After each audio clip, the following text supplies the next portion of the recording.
नमस्कार श्रोताओं, इस वीडियो को अंत तक जरूर देखें। दोस्तों, एक प्राचीन यूनानी लोक कथा है। किसी कस्बे के चौराहे पर केवल एक लंगोटी लगाए बेहद बड़े दाढ़ी बाल वाला एक जर्जर बूढ़ा हाथ उठा उठाकर चिल्ला चिल्ला कर कह रहा था, जो चाहे सो पाए, जो चाहे सो पाए।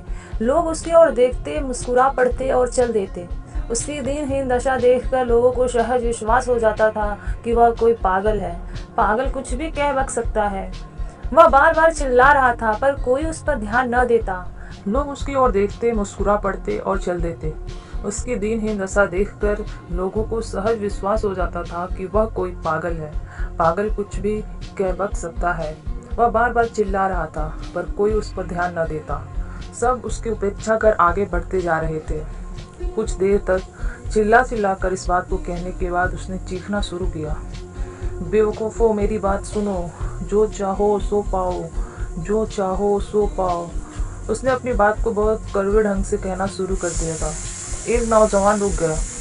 कुछ देर तक उसका तमाशा देखने के बाद वह उसके पास गया। अंततः एक नौजवान को आकृष्ट देखकर वह पागल खुश हो गया और ऐसी शान के साथ बोला मानो कि दुनिया की हर वस्तु उसकी मुट्ठी में है।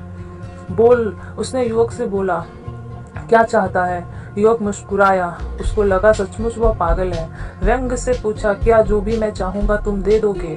बूढ़े ने कहा, नहीं, जो भी तुम चाहोगे पा लोगे। उसने तपाक से कहा। युवक बोला, वह कैसे? पहले तुम यह बताओ कि चाहते क्या हो। उसके बाद दोस्तों आगे की कहानी अभी जारी है। मैं हीरे मोती चाहता हूँ। युवक ने मजाक किया कि वो हीरे मोती चाहता है। बूढ़े ने बोला, हाँ पा सकते हो, हीरे मोती तुम्हारे चरणों पर लौट सकते हैं। युवक बोला, कैसे? क्या तुम दोगे? हाँ, एक हीरा, एक मोती मैं तुमको दूंगा। वह बूढ़े ने उस युवक से बोला, फिर उससे तुम चाहे जितने पा लेना। युवक बोला, लाओ तो मुझे। युवक ठिठोली कर हंसने लगा।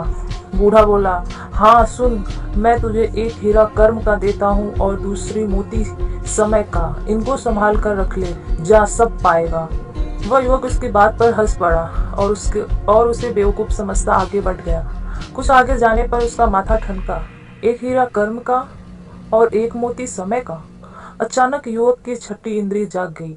उसने सोचा, कर्म और समय, समय और कर्म, वास्तव में यही हीरा मोती, मोती हीरा है और सचमुच जिनके पास यह है वह सब कुछ पा सकता है। इस ज्ञान बोध के साथ ही वह युवक मान गया, वह दीनहीन पागल नहीं था।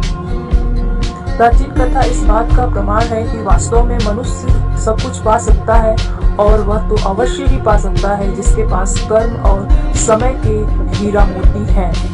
यह कहाँ मिलते हैं, इनकी कीमत क्या है? दोस्तों, कर्म उस प्रत्येक मनुष्य के पास मुफ्त में होता है जो शरीर से स्वस्थ है। समय मुफ्त में हर एक के पास होता है, बिना किसी लागत के। यह दोनों वस्तुएं हर एक मनुष्य के पास होती हैं, चाहे वह गरीब हो या अमीर, पढ़ा लिखा हो या अनपढ़। अगर वह मनुष्य है तो वह दोनों चीजें उसके पास हैं। इनके बल पर मनुष्य सब कुछ पा सकता है। दोस्तों, अगर इस कथा का मर्म देखा जाए तो यह संसार की सबसे प्रेरणादायक कथा है। यह मनुष्य की इस इच्छा की पूर्ति करती है कि जो चाहे सो पाए। अगर मनुष्य के पास कर्म और समय है और कर्म और समय सबके पास होता है, इसके बावजूद लोग अभावग्रस्त है। आइए जानते हैं आखिर क्यों। दोस्तों, इसका उत्तर मैं नेक्स्ट वीडियो में दूंगी। ये कहानी थोड़ी लंबी है, इसके लिए मैं एक दूसरी वीडियो बनाऊंगी और उसमें ये कहानी पूरी हो जाएगी। दोस्तों, please subscribe my channel and press the bell icon.